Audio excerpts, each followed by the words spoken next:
sí. Buenos días a todas y todos.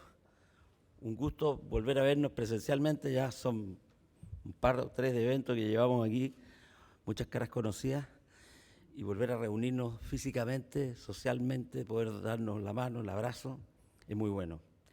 Gracias, señor gobernador, señor don Luciano Rivas, Seremi de Hacienda, don Ronald Clips, Premio Nacional de Historia, don Jorge Pinto, nuestro consejero del Banco Central, don Alberto Nodón, y varios amigos más.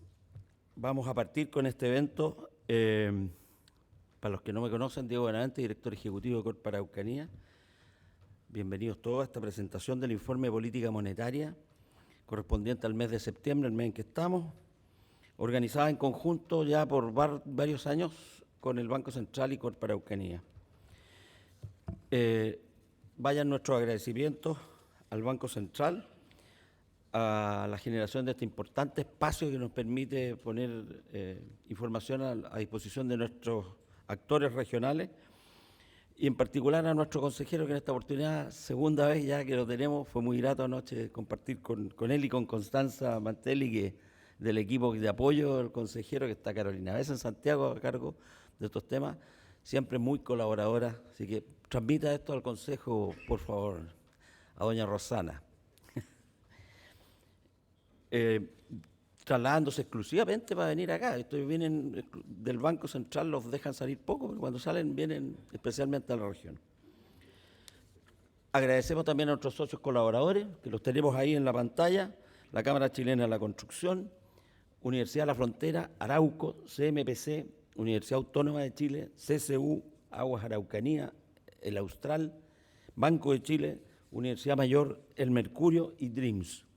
Le damos también la bienvenida a la nueva jefa gerente regional, doña Patricia Uribe. Mucho gusto, Patricia. Antes de comenzar, voy a dejar con ustedes con palabras de saludo a nuestro gobernador, que ha tenido la gentileza de acompañarnos hoy día, don Luciano Rivas.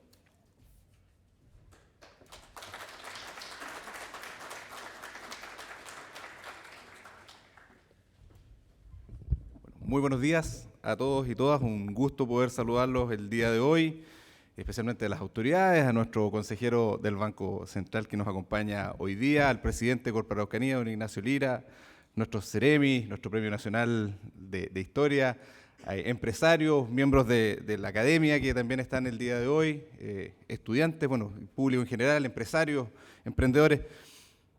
Como gobierno regional, para nosotros este índice de política monetaria que se viene a presentar el día de hoy es muy importante, principalmente pensando en todos los tomadores de decisión que tenemos en nuestra región, y también a quienes nos toca ver los vaivenes de la economía, que muchas veces desde el mundo público no se ve como que fuera algo tan importante, y la verdad que en nuestro gobierno regional, cuando tenemos que ver licitaciones, proyectos importantes y todo lo que es la inversión pública y fiscal, es un ítem que obviamente es muy relevante para las proyecciones que tenemos también como región. Agradecer esta instancia que Corp Araucanía viene realizando hace ya bastante tiempo en conjunto con el Banco Central, y decirles que, bueno, para mí principalmente como gobernador regional, estos son momentos muy importantes porque hemos puesto un enfoque principal desde que llegamos hace 14 meses a este gobierno regional en todo lo que es el desarrollo productivo de la Araucanía. ¿Cómo logramos que estos factores que muchas veces influyen en la economía y que bien nos va a explicar nuestro consejero, que muchas veces son endógenos pero también exógenos a la economía nacional, influyen en la toma de decisiones y en esto que buscamos, que es cómo logramos poder tener una región que también atraiga mucha más inversión, que nuestros emprendedores puedan avanzar en el desarrollo y con buenas decisiones, que son las que entregan hoy día también, y con buena información, que es la que nos vienen a entregar el día de hoy. Así que nada más que saludarlos, decirles que es un tremendo agrado poder estar el día de hoy acá con ustedes.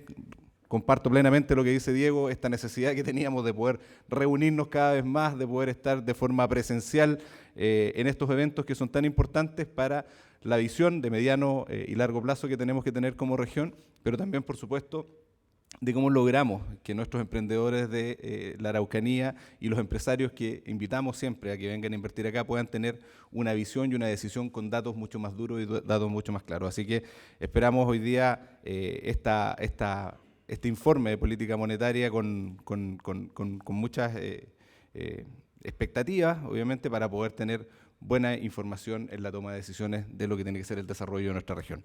Muchas gracias a todos y un gusto, como siempre, poder compartir con ustedes.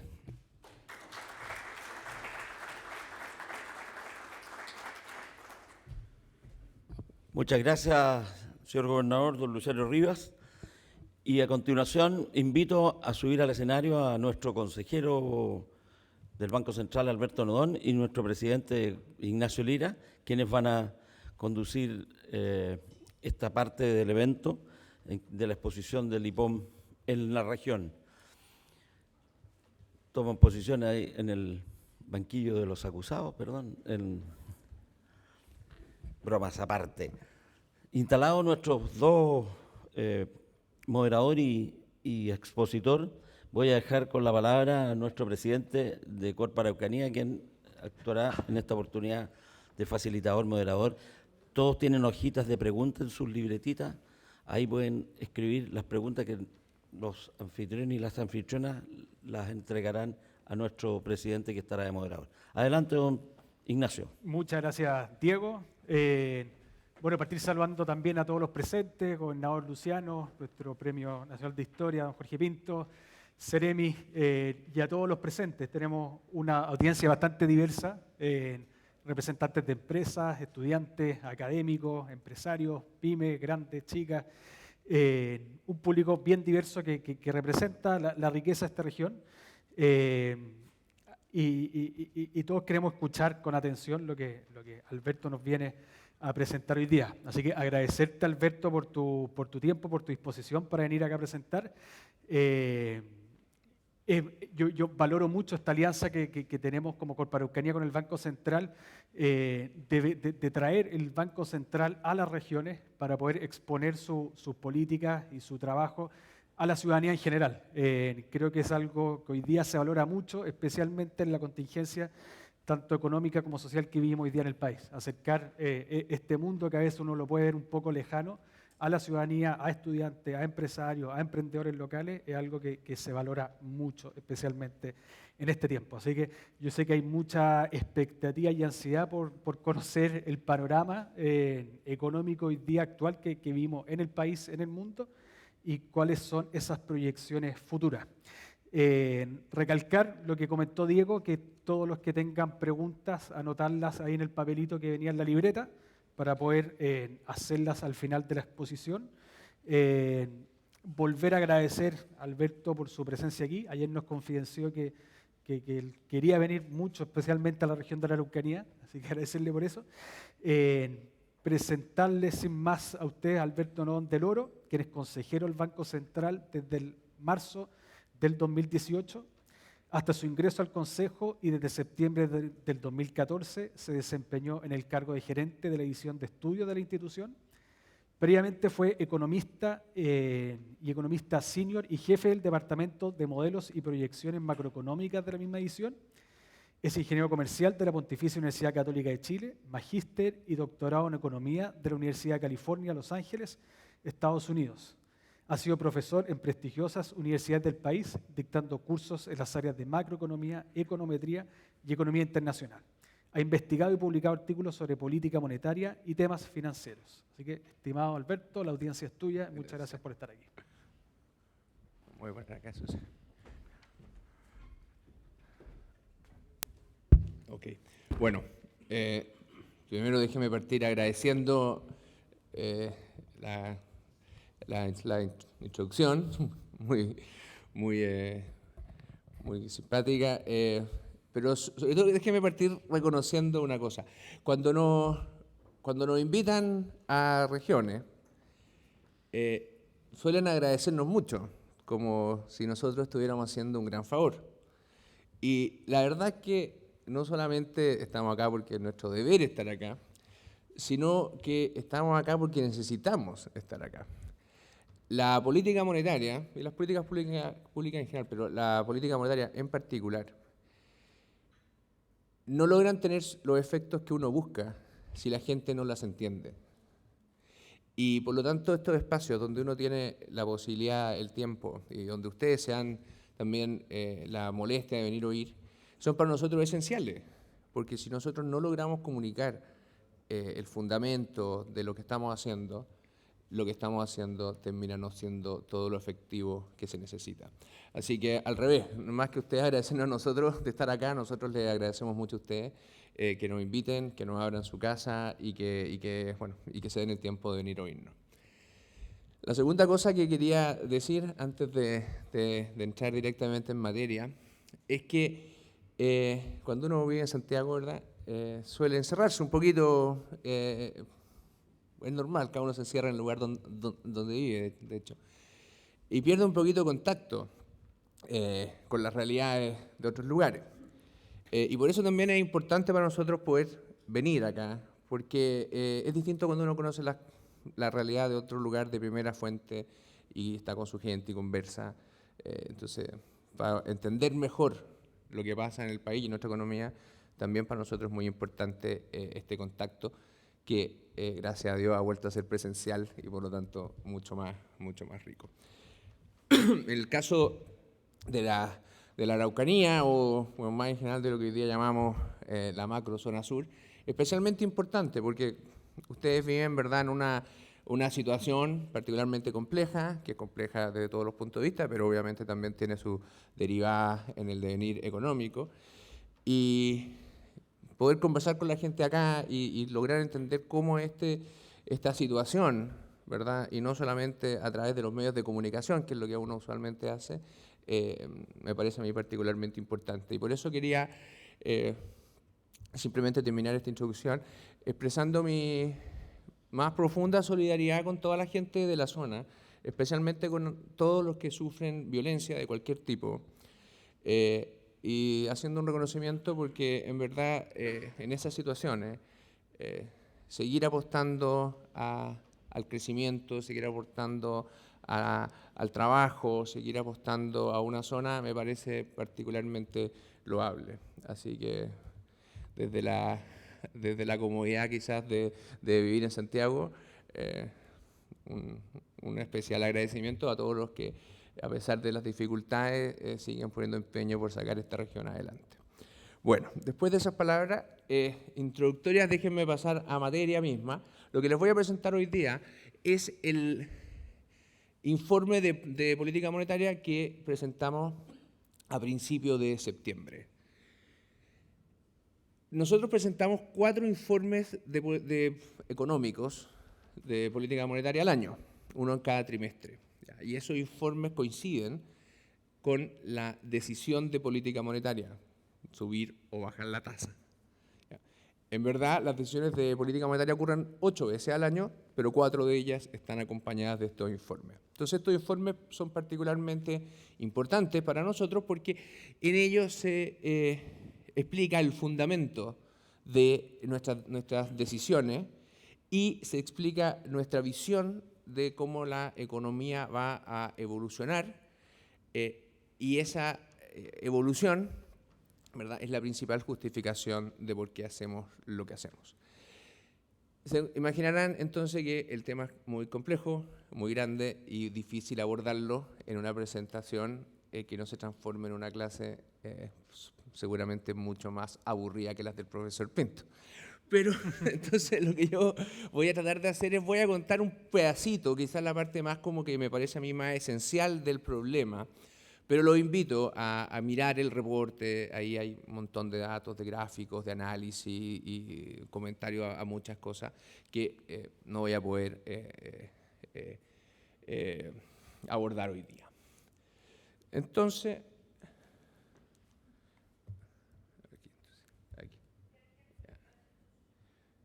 ahí, no sé, ¿se ve bien? Ya, entonces déjenme, ¿puedo activar esto, no?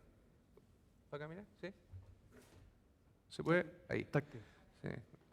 Yo pensé que iba a ser capaz de estar en el estrado, pero mi señora tiene razón, soy un poco ansioso, entonces moverme parece que va a ser más fácil. Ya. Entonces, déjenme partir con el tema central de nuestra preocupación, el tema central de este informe y, me imagino yo también, el tema de preocupación de muchos de ustedes, que es la inflación. ¿Ya? Entonces, lo que hay en este gráfico es la evolución de la inflación desde el año 2015. Fíjense, por favor, en la línea celeste, ¿ya? La que está al medio. Esa es la inflación, la que todos conocemos. Este gráfico muestra dos cosas que son evidentes. La inflación está en un nivel muy alto, 14,1%. Cuando yo lo miro en comparación hacia atrás, es realmente un nivel alto. De aquí a los años 90 va a encontrar un nivel de ese tamaño. O sea, es un aumento inflacionario muy relevante. Y segundo, ha sido bastante rápido. ¿Ya? Entonces, primera cosa, es evidente que estamos en un problema inflacionario relevante. ¿Ya? Esto ya no es que la inflación subió un poquito más, un poquito menos, estamos en un problema inflacionario grande. Después voy a explicar que no somos el único país del mundo. En general, este es un problema es un problema global bien grande, pero en Chile es importante. Hay distintas formas de entender este problema. Yo creo que una que ayuda a entenderlo mejor y que tiene mucho que ver con la forma en que nosotros vemos el tema es pensar que la inflación tiene, por decirlo así, o uno puede agrupar las causas de la inflación en 4 grandes grupos.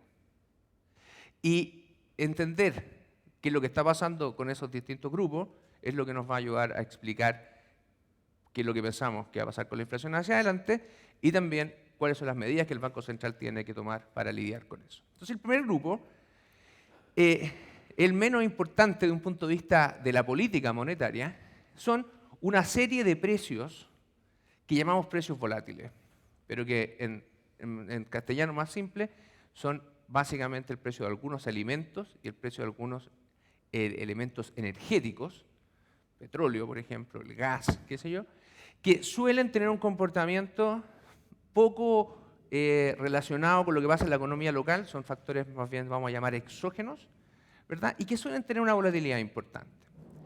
¿Por qué importa que sean volátiles? Porque normalmente son fenómenos que puede la inflación por ese lado subir mucho, pero tiende a caer rápido también.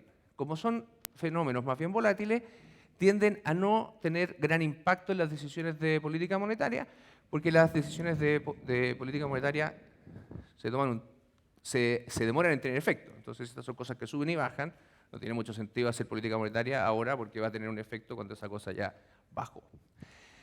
Sin embargo, lo que no ha pasado en el último tiempo es que particularmente a raíz de la invasión rusa a Ucrania, el impacto en algunos precios ha sido muy, muy grande y más persistente del usual. Entonces, este componente que normalmente no es tan relevante porque es muy volátil y por lo tanto uno se hace un poquito leso cuando los ve, en esta vuelta ha sido mucho más complejo porque ha sido muy intenso y ha sido más persistente. ¿Dónde vemos eso? Lo vemos en la línea verde. Esa es la inflación de los bienes volátiles. Y si fijan ustedes, ha subido mucho más y mucho más rápido. ¿Ya? Entonces, eso es un elemento. Entonces, cuando hablamos a veces de los factores internacionales, locales, etcétera, mucho tiene que ver con eso. Y es cierto, hay una parte importante de la inflación que viene de afuera. Pero esta cosa más bien de los bienes volátiles que no son tan relevantes en las decisiones de política monetaria. Y de hecho les voy a explicar después que así como esto ha subido muy rápido, también esperamos que durante el año 2023 empiecen a caer de manera importante y una parte relevante de la menor inflación que deberíamos tener el próximo año viene justamente porque este tema debería devolverse. Ahora, ojo, esto no es el nivel del precio, es la variación del precio. Entonces, esto no quiere decir necesariamente que los precios van a caer mucho, pero sí que van a dejar de subir y en el margen van a ir cayendo un poco. ¿Ya? Porque esto es cuánto cambia el precio, no es el nivel del precio. Sacamos los elementos volátiles, nos quedan 3 cosas, ¿verdad? Esos otros 3 grupos. Y esos otros 3 grupos, me voy a referir a ellos en un minuto, pero están representados en la línea roja, ¿verdad? Que elimina los bienes volátiles y solamente analiza la inflación de aquellos bienes que no son volátiles. Eso es lo que llamamos los economistas la inflación subyacente, y que esa es la que más nos importa. Y el problema es que efectivamente está alta, no tan alta como la otra, y ha subido también rápidamente. Entonces, cuando decimos que hay un problema inflacionario severo y grande, estamos muy preocupados porque la inflación subyacente ha subido mucho. Si uno mira, voy a referirme a esto un rato más, cuando uno piensa en Estados Unidos, tiene un problema súper parecido a Chile. Cuando uno piensa en Europa, que está al lado de la guerra, ¿verdad? El problema es muy distinto. Ellos tienen un aumento de la inflación subyacente, pero no tan grande, y tienen un tremendo aumento de los volátiles. El problema inflacionario en Europa no es tan grave, a pesar de que los números han subido. En cambio, en Estados Unidos, vamos a ver, es mucho más parecido a Chile. Entonces, déjenme ahora tratar de explicar qué hay detrás de este aumento en la inflación subyacente. Entonces, yo les decía que quedan 3 grupos de argumentos. El primero de ellos es el tipo de cambio.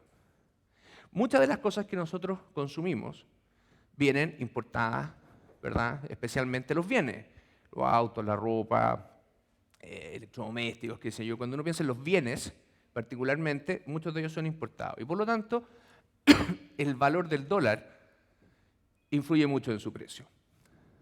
El dólar, ustedes saben, ha subido mucho y se ha mantenido arriba por diversas razones, ¿verdad? Y eso ha empujado a la inflación hacia arriba. El otro componente importante que presiona estos precios, pero no solo a los bienes, sino que también a los servicios, es la demanda. Cuando vamos todos a comprar, vamos todos a demandar, vamos todos qué sé yo, a comprar algo, obviamente ponemos una presión en los precios. Y lo que ha pasado en Chile, o lo que pasó más bien en Chile, es que durante el año 2020, pero particularmente durante el año 2021, una serie de políticas económicas empujaron la demanda de una manera totalmente por sobre las capacidades que tenía la economía. Son básicamente 2. Por un lado está lo que llamamos, ¿verdad?, el IFE universal, que buscaba reemplazar o sustituir la pérdida de ingresos que las familias habían tenido producto de la pandemia, pero que cuando uno lo mira en el agregado, más allá del caso particular de una u otra persona, pero en el agregado las ayudas superaron bastante lo que había caído el ingreso, o sea, fue mayor.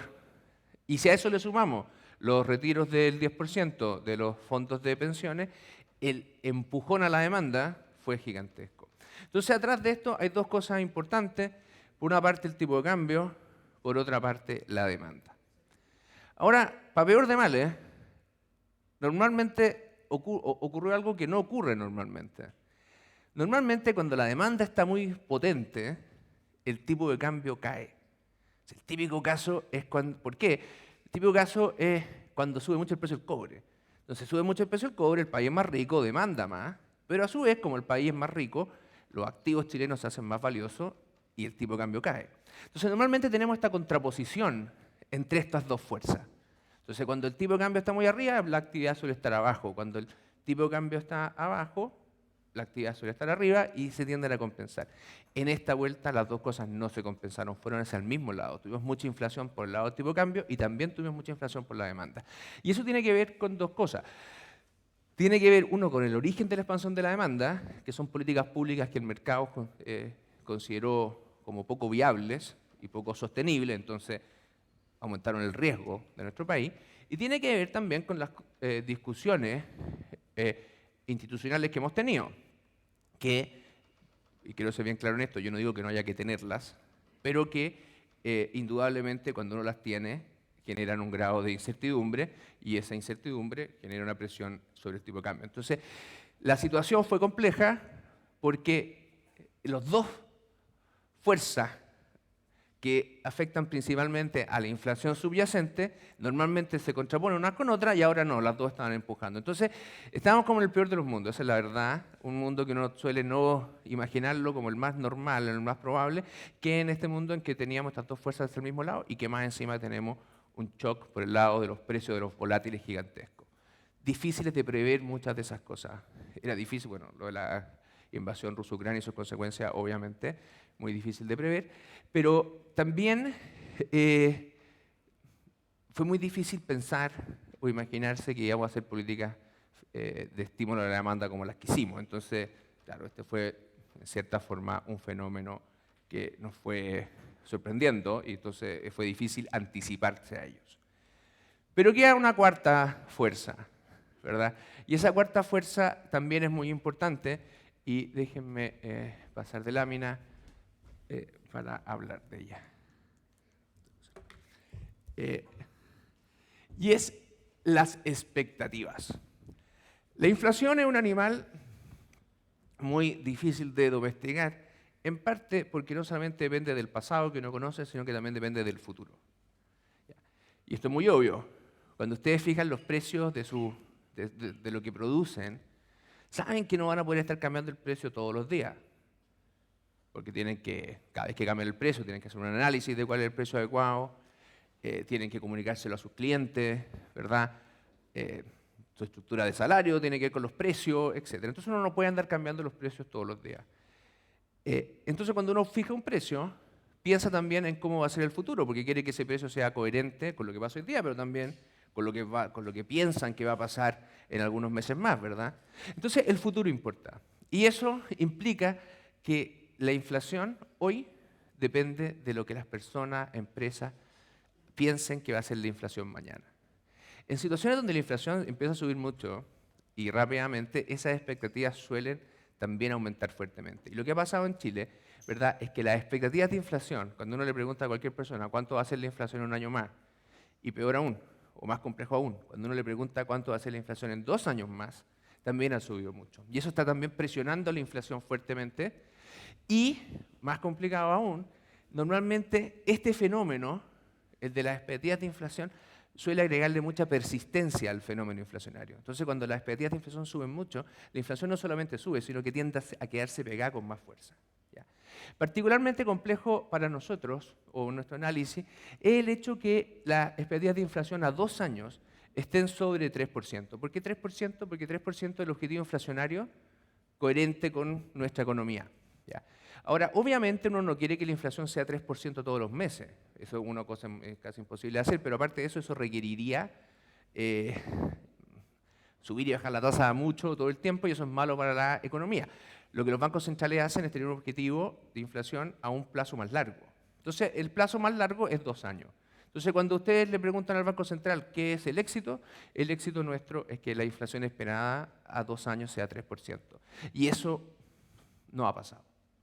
Normalmente ha sido así. Uno le pregunta a los economistas, a los del mundo financiero, que es la línea celeste, lo segundo, la amarilla, lo primero, y siempre te dicen, no, la inflación puede estar alta, yo puedo pensar que la inflación va a ser distinta a 3%, pero a 2 años yo creo que vamos a volver al 3%. Y ahí estamos en una tensión muy grande, porque por distintas razones, en este contexto de alta inflación, de mayor incertidumbre, de presiones inflacionarias que vienen por distintos lados, las expectativas de inflación han aumentado. ¿Ya?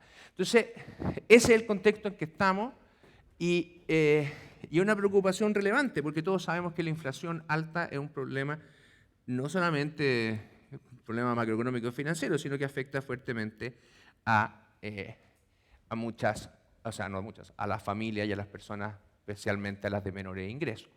¿Ya? Entonces, ¿qué es lo que necesitamos para que la inflación baje? 1, que se normalice el tema de los precios en el mundo. 2, que el tipo de cambio no escale y ojalá retroceda. 3, que la demanda vuelva a un lugar más razonable, más coherente con nuestra capacidad, y que las expectativas de inflación vayan acorde a estos fenómenos, volviendo hacia el 3%. Entonces déjenme presentarle alguna evidencia de cómo estamos en algunos de estos temas. Entonces, acá lo que está es la actividad. Eso tiene que ver un poco con la demanda, ¿verdad? Y con si estamos o no estamos cerca de una economía que vamos a llamar una economía más balanceada. Y claramente lo que uno ve, por ejemplo, acá está la actividad en distintos sectores, el comercio, la industria, los servicios, y el azul es la total. Lo que uno ve es que en algunos sectores, por ejemplo, en comercio, que fue donde más se sintió el impacto de las políticas de estímulo, el aumento, ¿verdad?, de la actividad en ese sector fue tremendamente grande. Fíjense lo que hay acá, es el nivel, es cuánta actividad hay. Entonces, acá vamos a llamar 100 al principio del año 2019, y que esto sea un poquito cercano a 130, significa que en estos pocos meses la economía de ese sector creció 30%. O sea, mucho por sobre la capacidad nuestra, ¿verdad?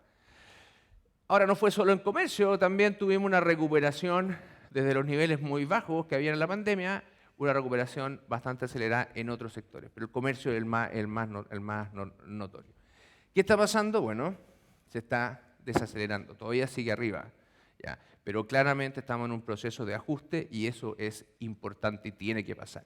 De hecho, les voy a decir hacia el final de esta charla que el próximo año va a ser un año malo en términos de crecimiento, pero necesitamos crecer poco un año si queremos dominar el tema inflacionario y poder estar en bien pie de ahí hacia adelante para poder crecer con una economía adecuada. Entonces esto se está desacelerando y es bueno. ¿Qué hay atrás de eso? Bueno, muchas cosas. Por una parte, las políticas de estímulo pararon, y en ese sentido el comportamiento de la política fiscal ha sido muy, muy importante para reordenar esta economía, pero también está el hecho que las tasas de interés que maneja el Banco Central son más altas. Tasas de interés más altas fomentan el ahorro, hacen que la gente, por lo tanto, consuma menos, y eso ha ido ayudando a que la economía se vaya balanceando. Ahora, no, me fui para atrás, perdón. Esto uno lo ve en la producción. Por el lado de la demanda, uno va a ver una cosa parecida. Lo que está acá es el consumo en sus distintas medidas. El celeste, de nuevo, el consumo agregado. El rojo, el consumo de bienes durables, autos, básicamente todo menos alimento y casa. Y también, ven, una subida tremenda y también se está empezando a corregir. Y esto es importante, ¿verdad? Que se corrija eso para volver a niveles normales y parte importante de la política monetaria lo que busca es justamente eso, ayudar a que esa normalización suceda de manera más rápida y eficiente. Ahora, también esto le pega, esta desaceleración, no solamente le pega al consumo, que es donde está el mayor problema, el mayor desbalance en nuestra economía. Obviamente, también afecta a la inversión. Y la inversión también ha venido cayendo desde los niveles más altos. Y eso, obviamente, uno no quiere que se perpetúe, porque si no tenemos inversión va a ser muy difícil crecer más adelante. Pero lo importante, me parece a mí, es notar que el comportamiento de la inversión tiene que ver, obviamente, con la política monetaria y las tasas de interés, pero está mucho más anclado a otros fenómenos. Entonces, cuando uno piensa por qué tenemos niveles de inversión todavía no tan positivos, no tan altos, y por qué especialmente hacia adelante esperamos inversiones que vayan cayendo, eso yo creo que no se debe pensar que es la política monetaria la que está jugando el rol fundamental ahí, sino más bien las otras causas o los otros determinantes de la inversión que suelen ser más relevantes. En particular, piensen ustedes, cuando hacen un proyecto, están pensando 5 o 10 años hacia adelante. Entonces, lo que pasa con la inflación y la política monetaria, los primeros dos no es tan importante, importa mucho más nuestra perspectiva del país y su capacidad en los próximos 10 años. Y eso, yo creo que parte importante una de las razones por las cuales resolver de manera adecuada y rápida nuestras dificultades institucionales, constitucionales, tiene que ver con eso, que si no las logramos aclarar esos puntos, va a ser difícil que la inversión de mediano plazo despegue. ¿Ya? Pero es cierto, también tenemos un panorama de inversión que no se ve muy halagüeño. ¿Ok? Ahora, yo les decía que esto no es solamente un problema local. Entonces, yo no quiero decir, como dice el dicho, mal de muchos, consuelo de tontos, pero sí cuando uno mira lo que pasa en un país, uno tiene que tener una perspectiva un poquito más amplia que simplemente su barrio, ¿verdad? O el lugar donde vive. Y para entender lo que nos pasa es importante ver los fenómenos globales. Y lo que hay acá es la evolución de la inflación en distintos lugares.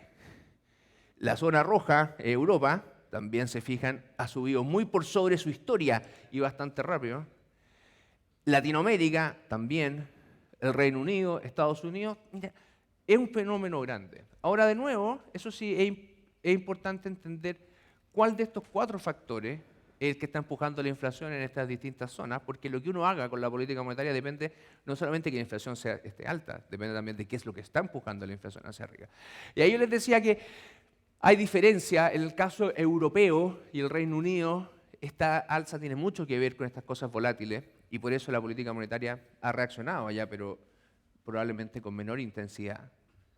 En cambio, en Estados Unidos, este aumento de la inflación tiene mucho que ver con la demanda. También tuvieron ellos unas políticas de estímulo muy fuertes. Y por lo tanto, uno de los grandes temas internacionales hoy día es qué va a hacer el Banco Central Americano con la tasa de interés. Es un problema súper parecido a Chile, con la diferencia que nosotros empezamos a subir las tasas hace mucho rato y hemos subido harto. Los americanos, por distintas razones, partieron más tarde, y hoy día una de las grandes preguntas en el mundo es, bueno, ¿cuán rápido van a subir y a cuán arriba van a llegar? ¿Ya? Pero un problema muy parecido al nuestro. Y les voy a comentar que eso es quizá uno de los riesgos importantes que está en el escenario económico en los próximos meses. Ahora, ahondando un poquito más en ese tema, como les mencionaba, el problema inflacionario ha aumentado en todas partes, todos los países casi están subiendo sus tasas, ¿verdad? Y los europeos, miren, son esos de ahí, un poquito menos y más tarde, el problema inflacionario ya es un poco distinto. Pero les comentaba yo Estados Unidos. Estados Unidos empezó a subir un poco más tarde, un poco más lento, pero su problema inflacionario se ha ido transformando en más profundo, más persistente, y eso ha ido haciendo que la Reserva Federal, que el Banco Central Americano, vaya también poniéndose un poco más agresivo. Entonces, una de las preguntas es, bueno, ¿qué va a pasar con la tasa de política americana hacia adelante? ¿Por qué eso importa? Eso importa por varias razones, pero uno, obviamente, en Estados Unidos es el mercado financiero más grande del mundo, y lo que pasa en ese mercado afecta a los mercados financieros de todo el resto del mundo. Cuando Estados Unidos sube las tasas, es más atractivo tener dólares porque ahora te pagan una tasa más alta. Entonces, eso genera una salida de capitales en general de las demás economías hacia Estados Unidos.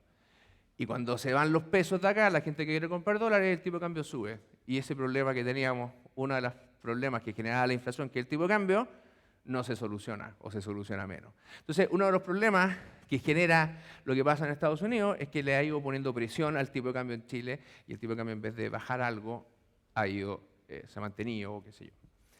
Pero eso no es el único problema. Cuando suben mucho las tasas, los mercados financieros se ponen nerviosos, porque hay grupos que están muy endeudados y les puede costar entonces, porque cuando suben mucho las tasas, el precio de las acciones cae, y eso puede generar problemas en los mercados bursátiles. Entonces también aumenta lo que los economistas llamamos la aversión al riesgo. ¿Cuánto riesgo están dispuestos a correr los inversionistas, ¿verdad?, para obtener un determinado retorno? Cuando la cosa se pone más incierta y hay dudas respecto de cómo van a evolucionar los mercados financieros, entonces la aversión al riesgo sube. Y eso genera de nuevo que los flujos se vayan a lugares más, entre comillas, seguros, que no somos nosotros. Entonces eso también le pone presión al tipo de cambio. Entonces lo que está pasando con la política monetaria en Estados Unidos es complicado para nosotros porque hay un fenómeno que está presionando el tipo de cambio y con eso, por esa vía, a la inflación. Ahora, no solo esa parte, también es muy probable que Estados Unidos requiera, ¿verdad?, seguir subiendo las tasas y una contracción en su economía, parecido a lo que necesitamos nosotros, ¿verdad?, contraer su economía para que la inflación se domine. Pero estos procesos especialmente en el caso americano, en que partieron un poco más tarde, estos procesos de cuánto tengo que subir la tasa para que la economía se ajuste justo lo necesario para que la inflación caiga, pero la economía no entre en recesión, esos procesos son muy complicados. Y por lo tanto, lo que mucha gente piensa, lo que está en el gráfico de acá, es que la probabilidad de que observemos una recesión en el mundo ha ido aumentando. Entonces, este número de acá es simplemente la probabilidad de una recesión. Si esto vale 50, que está más o menos por ahí, hay un 50% de probabilidad de una recesión mundial. ¿Eso tiene que ver con la política monetaria? Sí, porque vamos a tener que subir las tasas para parar con la inflación.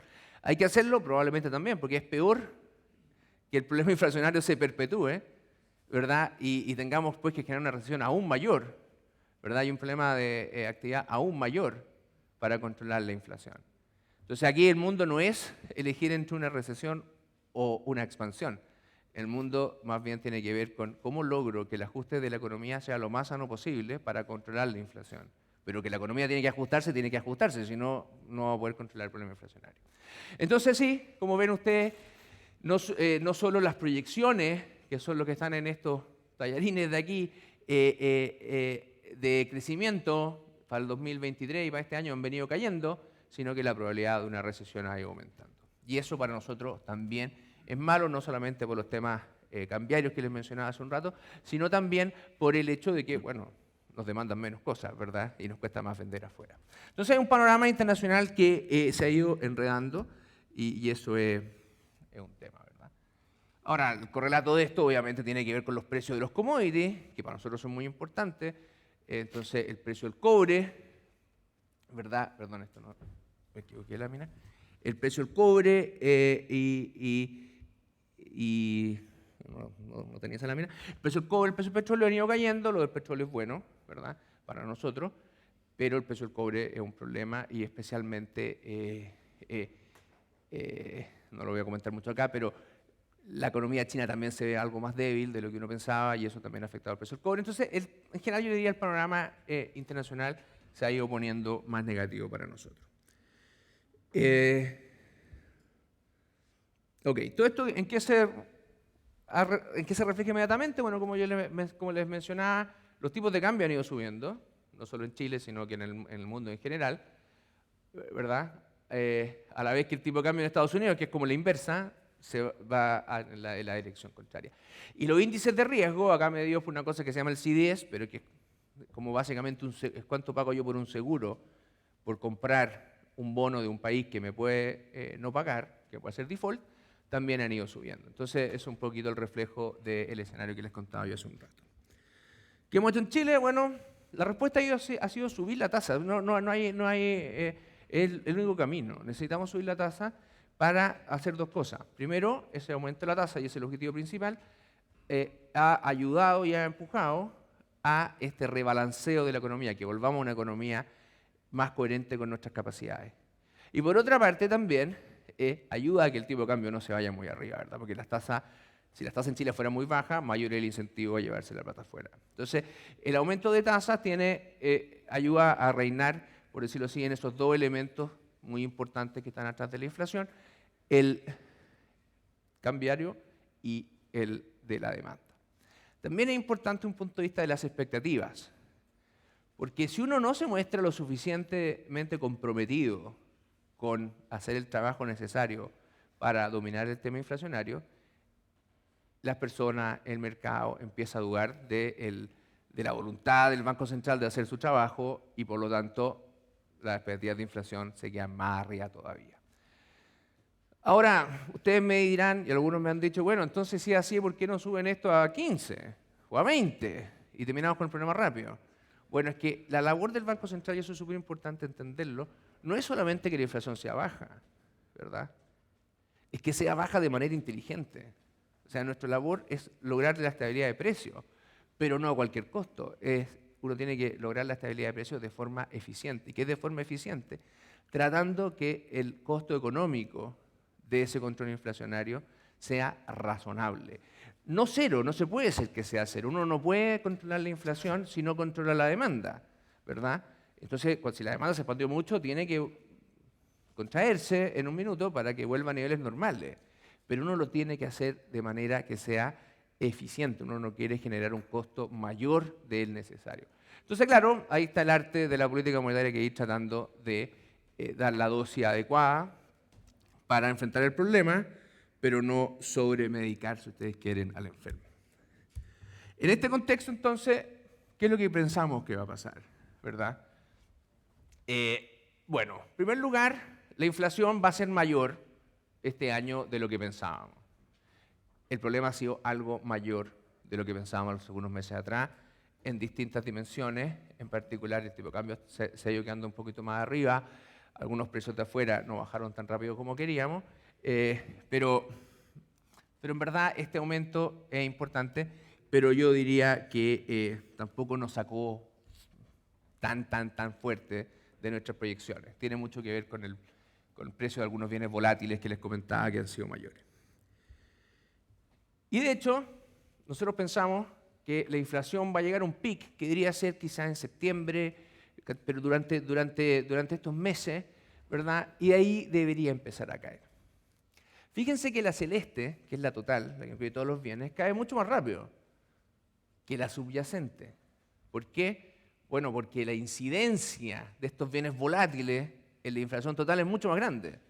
Entonces, la normalización de los precios externos nos va a ayudar a que esta cosa caiga mucho más rápido. Sin embargo, las presiones más profundas en la economía van a seguir por un tiempo más largo. Y eso es lo que explica por qué la inflación subyacente, que no llegó tan arriba, pero sí se demora más en caer. Entonces, nuestra visión es que estos 4 elementos que han empujado a la inflación van a ir cediendo hacia adelante. Van a ir cediendo en parte porque las cosas, por ejemplo, afuera se van a ir normalizando, o los precios no van a seguir subiendo, si lo quieren poner así, pero también porque las cosas localmente se van a ir también, en nuestra visión, normalizando. Ahora, ¿qué significa eso? Bueno, nosotros vamos a ir con una política de tasas de interés que empuje a la economía a un equilibrio. Y a medida que la economía se va equilibrando, las presiones inflacionarias van a ir cediendo. Crítico en esto es la política fiscal, porque la política monetaria no es el único elemento que presiona, o no es la única política que presiona la demanda. La buena noticia acá es que el gobierno, y en particular el ministro de Hacienda, ha mostrado y ha sido explícito en su compromiso con una consolidación fiscal. Y durante este año, efectivamente, hubo una contracción del gasto muy grande respecto al año pasado, que había estado excesivamente alto, y la propuesta que ha hecho el ministro, ¿verdad?, y que va a llevar al Parlamento para discutir el presupuesto del próximo año, está completamente en línea con los compromisos que habían adoptado en sus comunicaciones anteriores, que son los compromisos que están de supuesto en nuestro análisis. Entonces, la política fiscal, súper importante, que siga esta senda de consolidación, ¿verdad? ¿Por qué? Porque eso permite que la política monetaria sea más eficiente y que se logre esta convergencia inflacionaria a un costo menor. Obviamente esto también supone que no hay nuevos paquetes de estímulos tipo retiros del 10%. Si eso ocurre, es como volver a la partida, ¿verdad? Tenemos de nuevo el mismo problema, tenemos un boom de demanda y eso va a generar un nuevo aumento en la inflación y eso va a requerir después de nuevo un par de años, ¿verdad?, para normalizar el problema. Entonces, ¿por qué cabe esto? Uno son los precios de afuera, que nos van a ayudar, pero sobre todo es que vamos a lograr normalizar nuestra economía.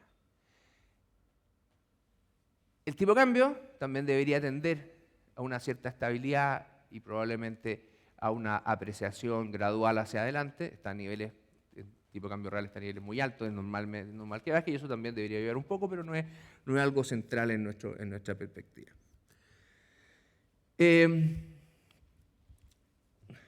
Para no latearlos más y dejar tiempo a las preguntas, déjenme terminar simplemente comentando que, como les mencioné, esto va a requerir una contracción de la economía el próximo año.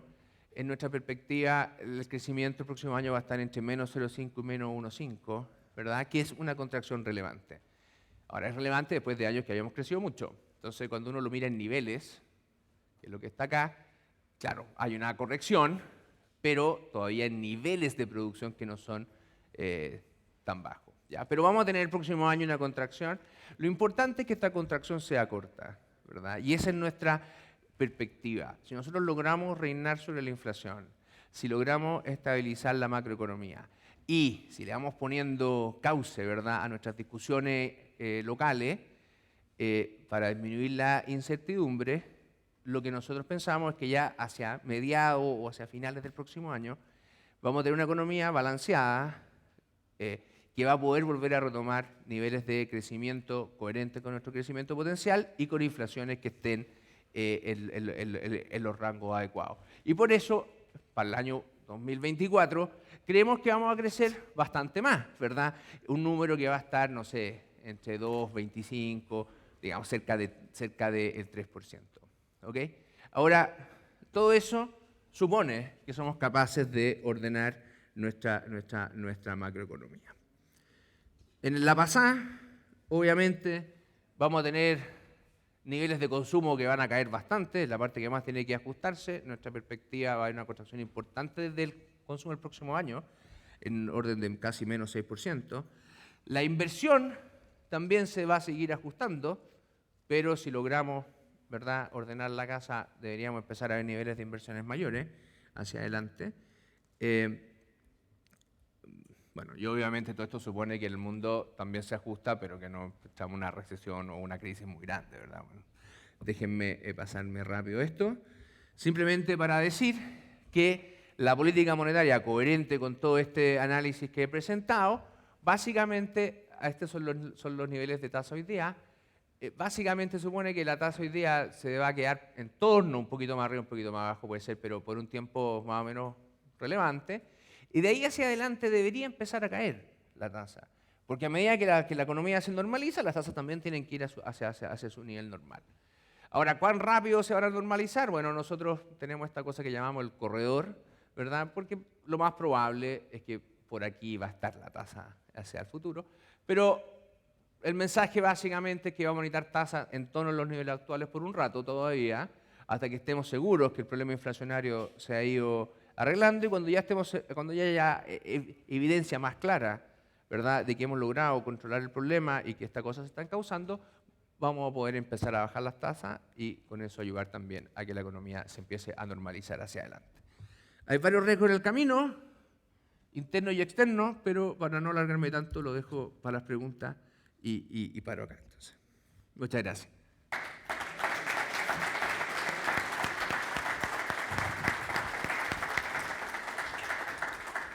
Muchas gracias, Alberto, por la exposición. Creo que fue muy clara, pese a que tal vez no es el escenario óptimo que uno quisiera, pero al menos en el horizonte del mediano plazo había algún grado de esperanza de que la situación se pudiese ir estabilizando. Hemos ido recogiendo algunas preguntas del público. Recalcar que todos los que todavía tengan preguntas, poder pasárselas a los anfitriones que están recorriendo la sala para poder traerla aquí y aprovechar de hacer las preguntas aquí a Alberto. Parto con una que pregunta si es que todo este escenario que tú acabas de presentar, tanto las variables como internacionales o nacionales y las medidas que se van a tomar, tienen como alguna implicancia o uno podría pensar a nivel regional. O sea, ¿cómo esto se puede aterrizar a la realidad de la región de la Araucanía con su Oye, o sea, obviamente tienen mucha implicancia. Cuando uno hace política monetaria, la hace pensando en el país como un todo, las variables agregadas, y nunca en una región o en un grupo o un sector en particular. Pero eso no quiere decir que las decisiones no tengan implicancia en un sector, grupo o región en particular. Me parece a mí que, de un punto de vista de la región, obviamente el tema de las tasas de interés ha hecho que los créditos sean algo más caros, ¿verdad? También ha incentivado el ahorro y eso es válido para el país y para la región en particular. Pero, dado la composición sectorial de la región, que está muy influenciada, ¿verdad?, por el tema silvagropecuario, esa es la palabra exacta, ¿verdad? Obviamente los vaivenes de los precios internacionales, el tipo de cambio, tienen un impacto grande en esa actividad. Pero de un punto de vista más general, te diría yo que nuestra visión es que este desbalance que se ha dado, especialmente el lado del consumo, es algo que ocurre en todo el país, en las distintas zonas, y es necesario ir controlándolo en todas partes. Perfecto. Y en esa línea, uno de los factores que podría impactar acá en la región, ¿cierto?, es el valor del dólar por compra de insumos que importamos y también a la vez porque es una región donde la exportación es muy importante en su base económica. ¿Tú crees que el dólar va a seguir fluctuando a estos niveles, va a seguir subiendo? ¿El Banco Central va a tener espacio para seguir interviniendo en caso de ser necesario? A ver, aquí dos cosas importantes. Si una cosa a uno lo previenen, porque nosotros tenemos un equipo de comunicación aquí, Constanza ha venido con nosotros, pero tenemos un equipo de comunicaciones muy grande en el banco, si algo te dice, mira, jamás en tu vida des un valor por el dólar. Jamás. Y yo voy a seguir esa regla al pie de la letra. Y tiene una razón importante. Primero que todo, nosotros vivimos en un país que tiene tipo de cambio flexible. ¿Qué significa eso? Que las fuerzas de mercado van colocando el precio del dólar en el lugar que es de equilibrio, diríamos los economistas. Eso es muy bueno, el tipo de cambio flexible. hay discusión en esto, en la academia, hay discusión entre economistas. Mi visión personal y la del Banco Central es que haciendo la suma y la resta de los pros y los cons, al final, porque todo tiene pros y cons, es tremendamente bueno para un país como nosotros. Y eso es muy simple, la razón muy de fondo es que si uno quiere estar integrado financieramente con el resto del mundo y lo necesita, porque nosotros necesitamos pedir plata, necesitamos que a los de afuera, necesitamos invertir afuera y que los de afuera vengan a invertir a casa. Si queremos tener una integración financiera, uno tiene que elegir. O tiene una política monetaria independiente o maneja el tipo de cambio. No puede tener las dos cosas. Y es mucho mejor tener una política monetaria independiente, pero eso requiere que el tipo de cambio fluctúe. Entonces, ¿qué va a pasar con el tipo de cambio? Mira, depende mucho de los vaivenes que tiene el mercado y eso es muy difícil de predecir o de hablar o de proyectar en el corto plazo. En el largo plazo, ahí uno puede hacer una proyección un poquito más concienzuda, uno debería esperar que haya una apreciación del tipo de cambio real, porque está en niveles que son particularmente altos. Entonces tú me preguntáis, ¿qué iría a pasar en promedio dentro de los próximos 2 años? Yo esperaría una gradual apreciación. Entonces ese es un tema. El otro tema muy distinto es el de la intervención, que ha sido fuente de alguna controversia en el pasado y muchas preguntas y dudas. Entonces déjenme aclarar un poco cuándo el Banco Central interviene y por qué lo hace. Porque le acabo de comentar que queremos un sistema o que nos sirve un sistema donde el tipo de cambio, el valor se fija por las fuerzas de mercado.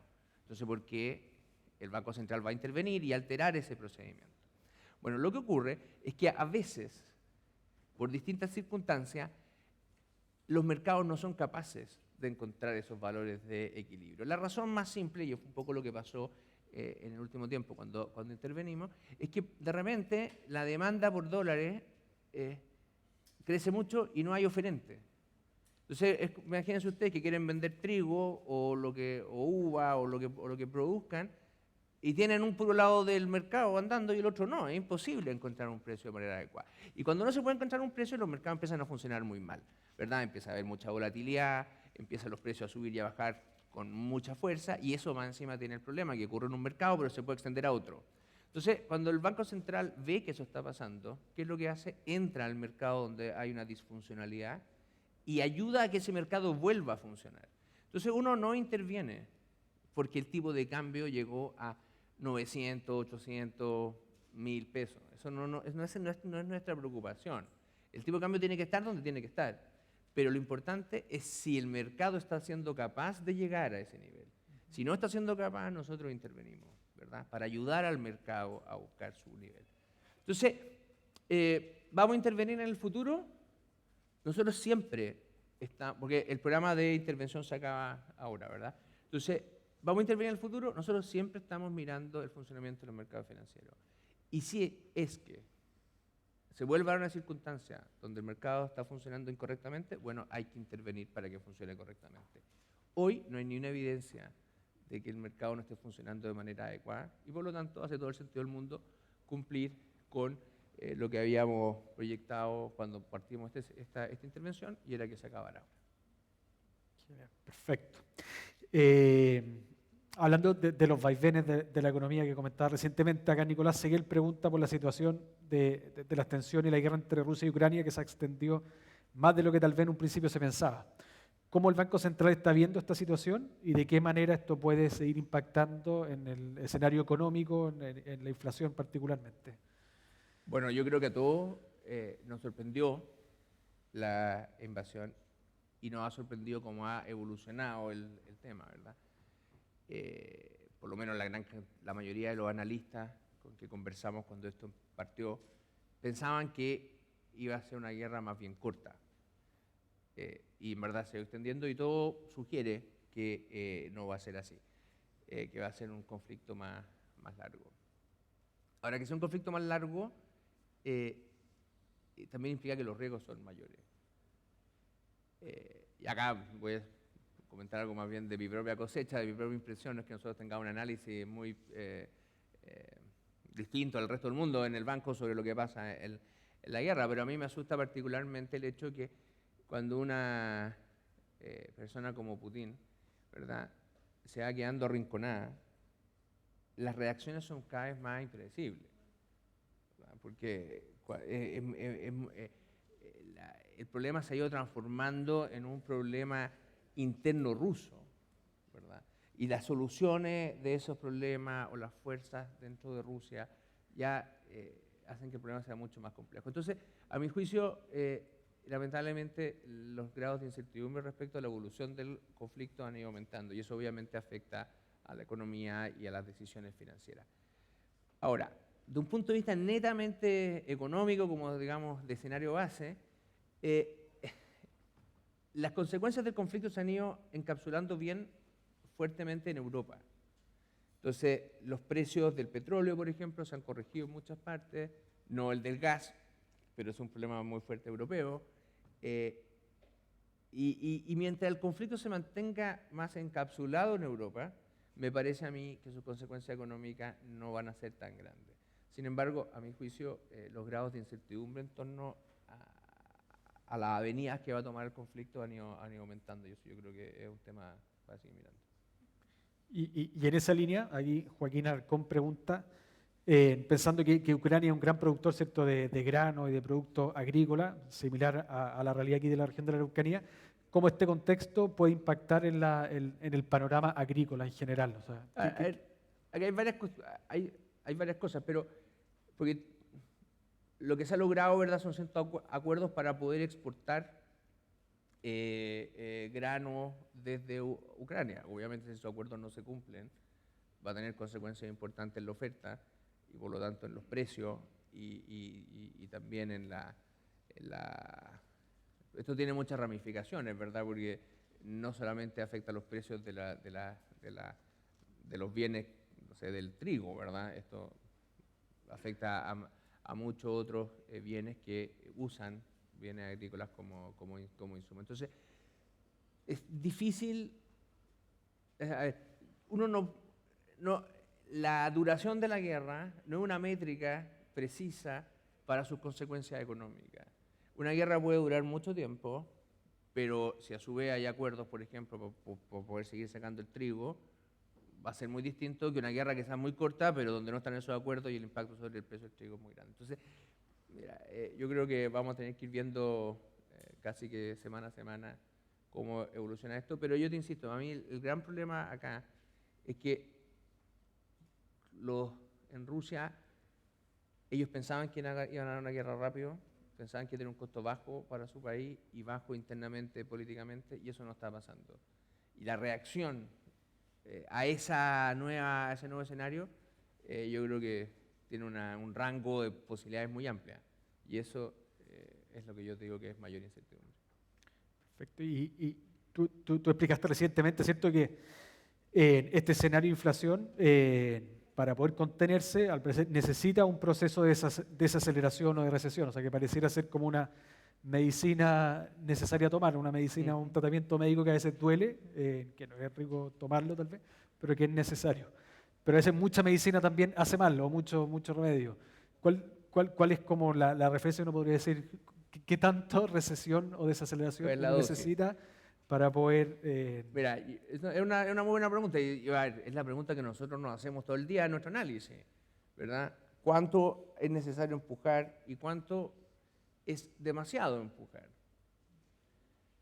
A veces yo sé que hay gente que tiene una visión de los bancos centrales que lo único que le importa es la inflación, lo que los americanos llaman inflation nuts. Pero no es así, o sea, los bancos centrales en verdad estamos preocupados de hacer el trabajo de una manera que minimice el costo para la población. ¿Sí? Porque si no tendríamos una máquina, ¿verdad?, que siempre subiera las tasas muy alto.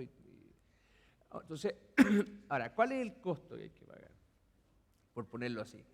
Mira, lo que importa no tanto es cuánto se va a corregir la actividad en un trimestre en particular. Puede que sea un poco más, puede que sea un poco menos, eso es difícil de precisar. Lo que es realmente importante es que sea rápido, ¿verdad? Es que no sea persistente. Lo que uno quiere es que el ajuste sea lo más rápido posible y que no se perpetúe en el tiempo, porque lo que en verdad daña a la economía y lo que en verdad hace más difícil las cosas es que los escenarios de baja actividad sean muy persistentes. Entonces, nuestra visión es que vamos a ser capaces, el mundo y nosotros, de lograr un ajuste que va a ser relativamente rápido. Va a ser intenso, el próximo año vamos a crecer negativo y con números que no son tan bajos, ¿verdad? Entre menos 0,5 y menos 1,5 en nuestra proyección, o sea, no son tan, o sea, son una caída relevante, pero nuestra visión es que, es que el país va a lograr hacerlo rápido y ese ajuste rápido va a permitir que salgamos también rápido hacia niveles de crecimiento coherentes con nuestro potencial. Y si hacemos eso, el costo al final no va a ser tan grande, independiente que vamos a ver algunos trimestres, algunos meses con un crecimiento particularmente negativo. Ahora, atrás de eso yo quisiera insistir que esto no es solamente un problema de la política monetaria, es un problema de todas las políticas que tienen impacto macro. Entonces, en esta misión, por decirlo así, de bajar la inflación, ¿verdad? Estamos el Banco Central, obviamente, que es el encargado número 1, pero también está muy involucrado el Ministerio de Hacienda. El ministro de Hacienda participa de las reuniones de política monetaria del Banco Central, da su opinión, comparte su análisis, nosotros también le vamos explicando a ellos nuestra visión. Entonces, esto tiene harta coordinación, esa coordinación se está dando y es importante para que el proceso tenga costos bajos. Si nos descoordinamos y empezamos a hacer políticas, ¿verdad?, que son contradictorias entre sí, los costos van a ser más altos. Perfecto, clarísimo. Aquí Marcos Durán hace una pregunta sobre cómo la situación interna del país y cómo eso está impactando en la inflación.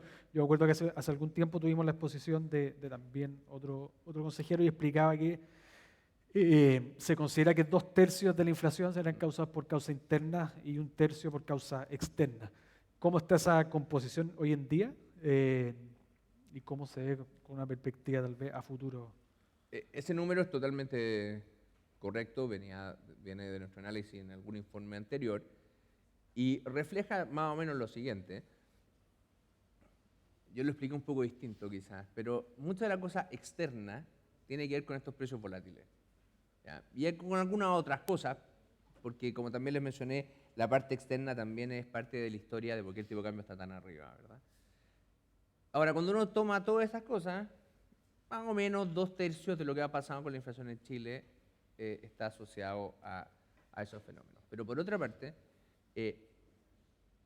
los fenómenos internos, tanto de demanda como aquellos que han mantenido el tipo de cambio arriba, explican los otros 2/3. ¿Cómo ha cambiado? Mira, algo ha cambiado obviamente porque la cosa interna se ha ido mejorando y por lo tanto yo creo que hoy día son menos de esos 2/3, pero sigue siendo importante en su magnitud las cosas internas. Pero sobre todo las cosas internas son las cosas que nosotros podemos controlar, ¿verdad? Entonces, nuestra preocupación por las cosas internas es natural, porque es donde nuestras políticas tienen impacto, ¿verdad? Entonces, que sean muchas cosas internas es malo y es bueno. Es malo porque el problema es un poquito que lo inventamos nosotros, si tú quieres, ¿verdad? En el pasado, pero también es bueno porque tenemos control o mayor control sobre las cosas. Entonces, pero siguen siendo importantes todavía. Y en esa lógica de poder controlar las cosas de factor interno, preguntan aquí qué herramientas puede tener el gobierno también para acompañar este objetivo de poder contener la contención. ¿Cuáles son las herramientas que tiene un gobierno para poder Lo central es la política monetaria, perdón, fiscal. Es la política fiscal. El ministro Marcel ahora tiene que ir a discutir el presupuesto, ¿verdad?, en el Congreso, pero todo lo que las señales que ha dado, los comentarios que ha hecho previamente, el informe de finanzas públicas, el último que se publicó, donde hacen sus proyecciones de deuda, de gasto, etc., reconocen la importancia de la consolidación fiscal.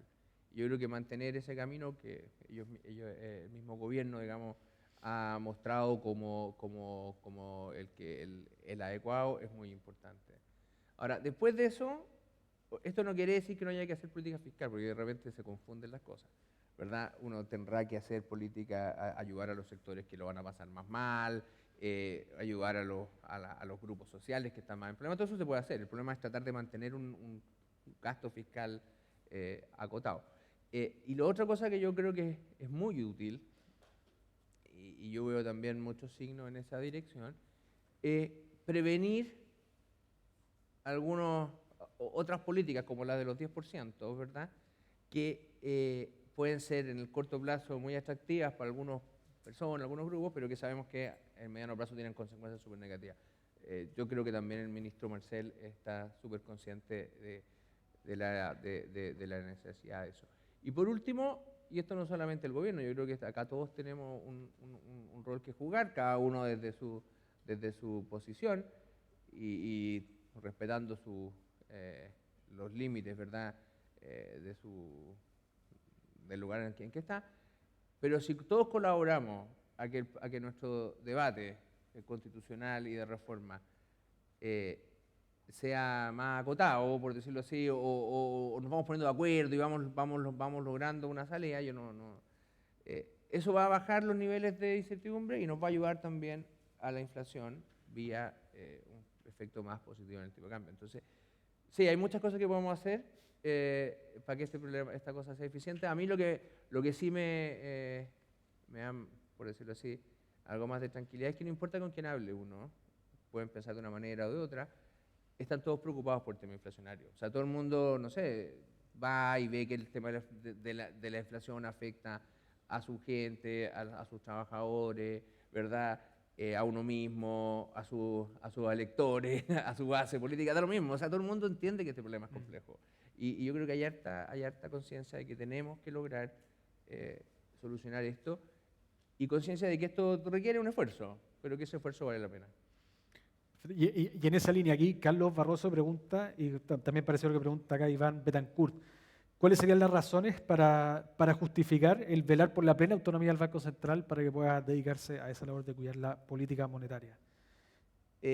Mira, una de las cosas que yo creo súper interesante del debate constitucional que tuvimos, ¿verdad?, más allá del proyecto final, qué sé yo, pero hubo un gran acuerdo de la importancia de tener un Banco Central autónomo. Y eso fue, no en todas cosas tuvimos acuerdo, ¿verdad?, y en las cosas habían, de hecho, posiciones bastante divergentes, pero en este tema me parece a mí que hubo un gran consenso en muchas personas sobre la relevancia de tener un Banco Central autónomo. Eso, cuando uno mira en perspectiva un poquito más histórica, es bien notable porque el Banco Central autónomo es algo del año 90. Estaba en la Constitución del año 80, pero nunca durante el gobierno militar, ¿verdad?, durante Pinochet, nunca lo activó. Y se activó solamente al final, el año 88, 89, cuando venía la democracia.